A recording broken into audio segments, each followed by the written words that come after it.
നമസ്കാരമുണ്ട്. അതായത് എൻ്റെ മകളുടെ ഭർത്താവിൻ്റെ അമ്മനെ കളിച്ച കഥയാണത്. മകളെന്ന് പറഞ്ഞാൽ എൻ്റെ പെങ്ങളുടെ മോള്, അവരുടെ ഭർത്താവിൻ്റെ അമ്മ. കളി എന്ന് പറഞ്ഞാൽ സൂപ്പർ കളിയാണ്, ശ്രദ്ധിച്ച് കേട്ടോ. ഇതെന്ന് പറഞ്ഞാൽ ഒരു ഭാഗ്യങ്ങൾ വീണ് കിട്ടണതാണ്. അത് ഞാൻ പൂനെയിലാണ് വർക്ക് ചെയ്യണത്. പൂനെ ദെഹ്റോഡ് എന്ന് പറയുന്ന സ്ഥലത്ത് നിന്ന് എനിക്ക് ട്രാൻസ്ഫർ ആയത് കിർക്കി എന്ന് പറഞ്ഞ പൂനെ നഗരത്തിനോട് കുറച്ചുകൂടി അടുത്ത സ്ഥലവും കിർക്കി. അപ്പോൾ അന്നൊക്കെ നാട്ടിൽ വന്നാൽ ഉടനെ റിസർവ് ചെയ്യണം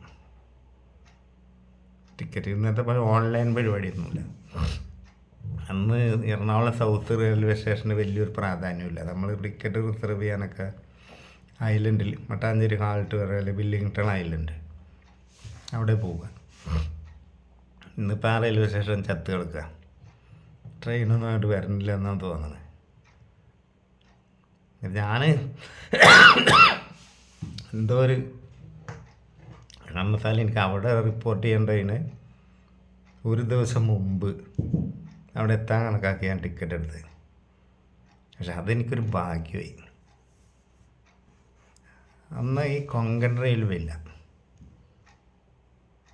ഈ ഇതിലേ പോവുക, തമിഴ്നാട്, ആന്ധ്ര, അങ്ങനെ പോയിട്ടാണ് മഹാരാഷ്ട്രക്ക് ട്രെയിൻ എൻട്രി ആവുന്നത്. അതിനു മുമ്പ് ഞങ്ങളുടെ മോളെ കെട്ടിച്ചങ്ങനെ മുംബൈ നഗരത്തിലേക്കാണ്. മലയാളികളാണ്, പക്ഷേ അവിടെ വർഷങ്ങളായിട്ട് സെറ്റിലാണ്. അവിടെ സെറ്റിലായ ആൾക്കാരൊന്നും അങ്ങനെ പിന്നെ ഇങ്ങോട്ടൊന്നും വന്ന് വയസ്സാങ്കലത്ത് പുതിയ സ്വന്തം നാടാണ് തേങ്ങയാണെന്ന് പറഞ്ഞ് ഇവിടെ വന്ന് വീടും സ്ഥലമൊന്നും മേടിച്ച് ജീവിക്കില്ല. അവരവിടെ തന്നെ ജീവിച്ച്, കാരണം അവിടെ സുഖമാണ്, അവിടെ എല്ലാത്തിനും സൗകര്യം. അത് പ്രത്യേക ഒരു നഗരമാണ്. ഈ മുംബൈ എന്ന് പറഞ്ഞാൽ വേറൊന്നുണ്ട്, ഭയങ്കര സൗന്ദര്യമുള്ള നഗരം. ഇപ്പോൾ ഡൽഹി, കൊൽക്കത്ത, ചെന്നൈ, ബംഗളൂരു, ഇതൊക്കെ വേറെ വേറെ മോഡലാണ്. മുംബൈ വേറൊരു വശ്യസുന്ദരിയാണ്. ആ കാലത്ത് വേറൊരു പ്രത്യേകതയും കൂടി ഉണ്ട്.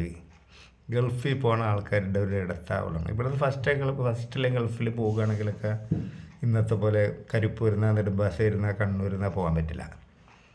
പേപ്പർ വർക്കൊക്കെ ഭൂരിഭാഗം മുംബൈയിലായിരിക്കും. ട്രാവൽ ഏജൻസികൾ മുംബൈയിലാണ്.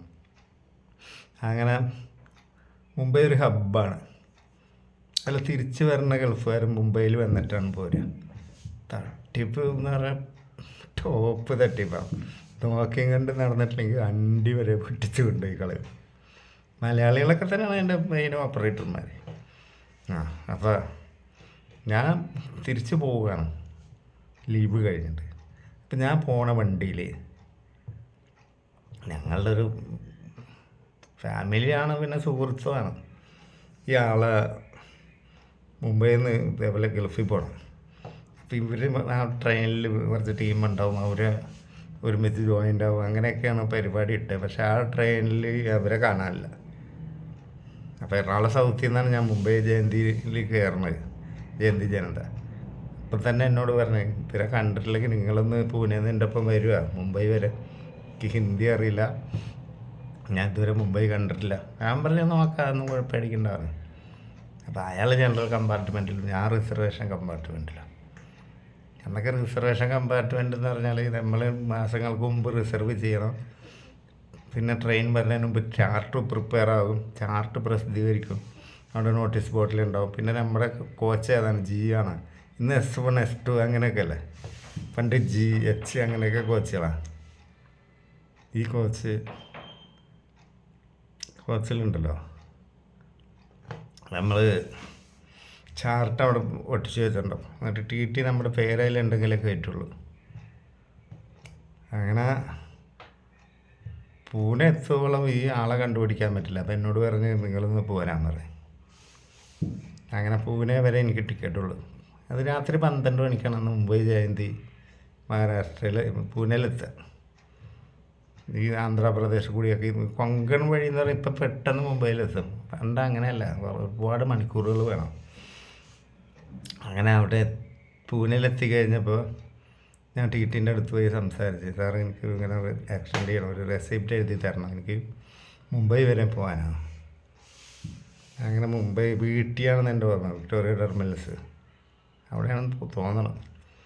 അങ്ങനെ ഞങ്ങൾ പോയി. അപ്പം ഞാൻ റിസർവ്ഡ് കമ്പാർട്ട്മെൻറ്റിൽ നിന്ന് ജനറൽക്ക് മാറി. കാരണം എനിക്ക് പിന്നെ അതിലിരിക്കാൻ പറ്റില്ല. രസീത് എഴുതി വാങ്ങിയിട്ടില്ലെങ്കിൽ കള്ളവണ്ടിയാണ് പിടിച്ചാൽ നമ്മളൊന്നും അങ്ങനത്തെ ഒഫൻസിന് പിടിക്കാൻ പാടില്ല. നമ്മളൊക്കെ ഡിസിപ്ലിനുള്ള ആൾക്കാരായിരിക്കണം, അങ്ങനത്തെ ജോലി ചെയ്യുന്ന ആൾക്കാരാണ്. അതാണ് രസീത് എഴുതി വാങ്ങിയത്.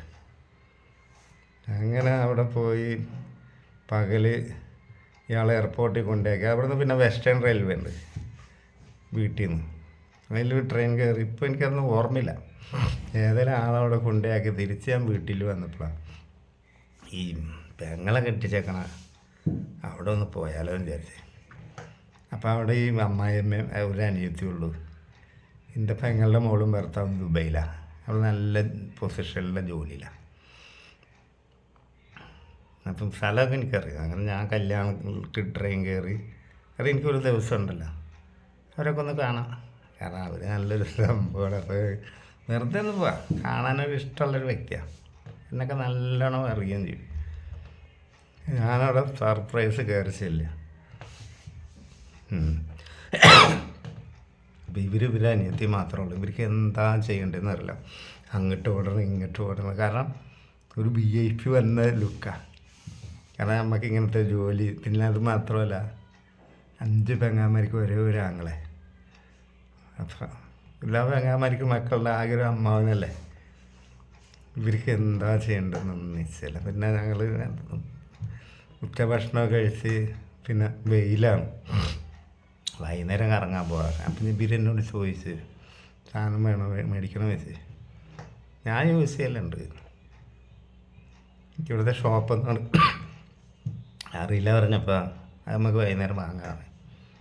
അങ്ങനെ പൈസയൊക്കെ ഞാൻ കൊടുത്ത് നല്ല വില കൂടിയ മദ്യം വാങ്ങി, ചിക്കൻ വാങ്ങി, അതിനുള്ള സാധനങ്ങളൊക്കെ വാങ്ങി ഞങ്ങൾ തിരിച്ചു വന്നു. ഹോട്ടൽ ഫുഡൊന്നും താല്പര്യമില്ല. അവിടെ നിന്നാണ് ഞാൻ പ്രഷർ കുക്കർ കണ്ടത്. നമ്മുടെ നാട്ടിലൊക്കെ കോഴിയിറച്ചി ഉണ്ടാക്കുന്ന അടുപ്പ് കത്തിച്ച് എത്ര നേരം പിടിക്കും. നാടൻ കോഴി. ഇത് അവിടുത്തെ ചിക്കൻ വാങ്ങിയിട്ട് കുക്കറിൽ നല്ലോണം പീസാക്കി കഴുകി വൃത്തിയാക്കി ഉള്ളിയൊക്കെ ഞാൻ മുറിച്ച് കൊടുത്ത് എല്ലാ സാധനമൊക്കെ ഇട്ട് 10 മിനിറ്റ് കൊണ്ട് 15 മിനിറ്റ് കൊണ്ട് ചിക്കൻ റെഡി. ഞാൻ പറഞ്ഞേ കേട്ടുള്ളൂ, നേരിട്ട് കണ്ടു. നെയ്ച്ചോറുണ്ടാക്കണം. അപ്പോൾ ഞങ്ങൾ സാധനം അടിക്കൽ തുടങ്ങി. അനിയത്തി അപ്പുറത്ത് അടിക്കുന്നുണ്ട്. അങ്ങനെ ഞാൻ ജനലിൻ്റെ അവിടെ പോയി നിൽക്കുക. ഏകദേശം ഇരുട്ടായി വരുന്നുണ്ട്. അപ്പോൾ ഇവരെൻ്റെ അടുത്ത് വന്ന ഒരു കമ്പനിക്ക് നിൽക്കുന്നുണ്ട്. അപ്പോൾ ഞാൻ പറയും ഇങ്ങനെ നോക്കാൻ നല്ല രസമല്ലേ മുംബൈ, ലൈറ്റും കത്തൽ തുടങ്ങി. അപ്പോൾ അവർ ഞങ്ങളെന്നും കാണുന്ന കാഴ്ചയല്ല, നിങ്ങളിത് ആദ്യമായിട്ട് കാണുന്നതുകൊണ്ടാണ്. അപ്പോൾ ഞാനും പറയും മുറ്റത്തെ മുല്ലേക്ക് മണമില്ല എന്ന് പറയാം, വെറുതെ അല്ലൊക്കെ പറയും. ഫീൽ നിങ്ങൾ തമാശയൊക്കെ പറയില്ലേ. ഞാൻ പറഞ്ഞു അല്ലാണ്ട് ഗൗരവത്തിൽ നടന്നിട്ട് ഇപ്പോൾ എന്താ കാര്യം, നമ്മളൊക്കെ മരിച്ചു പോകേണ്ട ആൾക്കാരല്ലേ ഒക്കെ പറഞ്ഞ് നല്ല തണുത്ത കാറ്റിലേക്ക് ചോദിച്ചപ്പോൾ അങ്ങനെ മുംബൈൻ്റെ പടിഞ്ഞാറ് കടലല്ലേ, കാറ്റുണ്ടാവും. അങ്ങനെ ഇവർ എൻ്റെ ചേർന്ന് ഇങ്ങനെ നിൽക്കുന്നുണ്ട്. ഞാൻ തോളത്ത് കൈയിട്ടൊന്ന് അടുപ്പിച്ച് നിർത്തിയപ്പോൾ ഉണ്ട് അവർക്ക് യാതൊരു എതിർപ്പില്ല. ഒരു പൂച്ച കുഞ്ഞിൻ്റെ ഒരു ഒതുക്കം. കാരണം അതൊരു വിധവയാണ്, കളി ആവശ്യമുള്ള പെണ്ണാണെന്ന് അറിയാം. എന്നാലും ടെസ്റ്റ് ചെയ്യാണ്ട് അതിനെ തൊടാൻ പറ്റില്ലല്ലോ. കാരണം അങ്ങനത്തെ ഒരു ബന്ധമല്ല അവരോട്. പക്ഷെ എനിക്കറിയാം, കണ്ണുകൾ എന്നോട് സംസാരിക്കും. പിന്നെ അവരുടെ പെർഫോമൻസ്. ഞാനൊരു പെണ്ണിനെ തൊട്ടിട്ട് ഇതുവരെ വാല് മുറിയാൻ പോയിട്ടില്ല. അവർ വില്ലിങ്ങാണെന്ന് മനസ്സിലായി 100% ഉറപ്പായാലും ഞാൻ അവരെ ടച്ച് ചെയ്യും. ഞാൻ ചേർത്ത് നിർത്തി, ഒരു കുഴപ്പമില്ല. മുഖം എൻ്റെ മുഖത്തിനോട് അടുപ്പിച്ച് ചുണ്ട് ഞാൻ എൻ്റെ ചുണ്ടിൻ്റെ ഉള്ളിലാക്കി ഒരു 5 മിനിറ്റ് കെട്ടിപ്പിടിച്ച് ഈ പെണ്ണ് ശ്വാസോച്ഛ്വാസം സ്പീഡായി ഒക്കെ ആയി. പിന്നെ ഞാൻ എന്ത് ചെയ്ത് അവർ നേരെ അങ്ങോട്ട് തിരിച്ച് നിർത്തി മലകൾ പിടിക്കൽ തുടങ്ങി മുന്നിൽ. എന്നിട്ട് കഴുത്ത് ഇങ്ങനെ ആക്കി ചുണ്ട് കിസ് ചെയ്യൽ തുടങ്ങി. പെണ്ണിന് നല്ലോണം ഇതായി. അപ്പോൾ അവർ ഫ്രോക്കാണ് ഇട്ടാണ്, ഫ്രോക്കും ഒരു ടോപ്പും. ഞാൻ ടോപ്പിൻ്റെ പുറത്തുകൂടി മലമേലൊക്കെ പിടിച്ച് പിന്നെ ഞാൻ എന്ത് ചെയ്ത് നേരെ അടിയിലേക്ക് ചെന്ന് ടോപ്പ് പൊന്തിച്ചിട്ട് ഈ ഫ്രോക്കിൻ്റെ ഉള്ളിൽ ഷർട്ടിൻ്റെ ഉള്ളിൽ കൈയിട്ട് നോക്കുമ്പോൾ പെണ്ണാകെ നനഞ്ഞ് കുളിച്ച് നിൽക്കുക. എപ്പോഴും അത് റെഡിയാണ്. അതിൻ്റെ ആ വിരലും കൊണ്ടൊക്കെ ഒന്നുകൂടി ആ കന്തുമ്മേലൊക്കെ നല്ലോണം നേരിട്ട് ഇതിനെ വട്ടാക്കി. ഞാൻ ജെവിയിൽ ചോദിച്ച് അനിയത്തി പ്രശ്നമൊക്കെ ചോദിച്ച് ഇല്ല, നമുക്ക് നമ്മുടെ റൂമിൽ പോകാറ്. റൂമിൽ പോയി വാതിലടച്ച് അവിടെ നിന്ന് പറഞ്ഞാൽ സ്വന്തം മുറിയിൽ പോയി വാതിലടച്ചാൽ പിന്നെ അത് പ്രൈവസിയാണ്. പിന്നെ അവിടെ പോയി ഡിസ്റ്റർബ് ആക്കുന്നില്ല. അപ്പോൾ അനിയത്തിക്കും മനസ്സിലുണ്ട് ചേച്ചി ഒരു കളി എടുക്കണമെങ്കിൽ എടുത്തോട്ടെ എന്ന്. കാരണം അവളും താനടിച്ചിട്ടുണ്ട്. അപ്പോൾ ഇതിനെ കൈകാര്യം ചെയ്യണമെങ്കിൽ നല്ലോണം കൈകാര്യം ചെയ്യണം. ഇത് കുറേ നാളായിട്ട് പട്ടിണി കിടക്കുക. ടോപ്പും ഫ്രോക്കൊക്കെ ഞാൻ ഊരി കളഞ്ഞു, ബ്രേസിയറും. ലാസ്റ്റാണ് ഞാൻ ചട്ടി ഊരിയത്. എൻ്റെ അമ്മ അത് ഊരുമ്പോൾ ഫുള്ള് നനഞ്ഞിട്ടുണ്ട്. പിന്നെ ഇതിൻ്റെ ബോഡി എന്ന് പറഞ്ഞാൽ വളരെ ഫ്ലെക്സിബിളാണ്. ഒരു മസിലുള്ള ടൈപ്പൊന്നുമല്ല, നല്ല മാംസളമായിട്ടുള്ള, എന്നാൽ എന്താ പറയുക പറ്റ വിളുങ്ങിയതുമല്ല. അതിനെന്നൊരു അധികം പ്രായമൊന്നുമില്ല, ഒരു 50 നിയർ അബൌട്ട് അത്രേ ഉള്ളൂ. അപ്പം ഇതിനെ സൂക്ഷിച്ച് കൈകാര്യം ചെയ്യണം. നല്ലോണം കൊതിപ്പിച്ച് നല്ലോണം അടിച്ചു കൊടുക്കണം, അതിൻ്റെ ഒരു കടമ. 1 മണിക്കൂർ കൊണ്ടാണ് ഞാൻ ഫസ്റ്റ് കളി കളിക്കണം, 1 മണിക്കൂർ. പിന്നെ രാത്രി പിന്നെ കളിച്ചു. പിന്നെ മുംബൈ പോലെ 150 കിലോമീറ്റർ ഡിസ്റ്റൻസുള്ളു. ഞാൻ പിന്നെ ഇടയ്ക്കിടയ്ക്ക് പോകൽ തുടങ്ങി. ലാസ്റ്റ് എന്തായെന്നറിയാം, ഞാൻ അനിയത്തിനെ കളിക്കണം. അനിയത്തി വല്ലാത്ത നോട്ടമൊക്കെ നോക്കൽ തുടങ്ങി. അവൾ കല്യാണം തീരെ കഴിച്ചിട്ടില്ല. പിന്നെ ചേച്ചിയുടെ സപ്പോർട്ടോടുകൂടി അതിനെ കളിക്കാൻ എനിക്ക് ഭാഗ്യമുണ്ടായി.